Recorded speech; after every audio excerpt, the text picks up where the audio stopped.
Hi everyone, welcome back to Julian's Art Play. Thank you so much for joining me.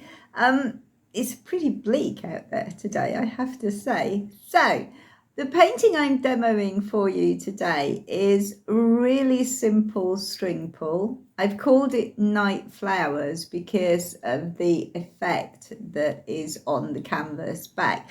So I've used an already used canvas. I believe it's a 24 by 36 inch, so it's quite a big canvas. Minimal colours as always, so I have used black, white, silver, and a beautiful.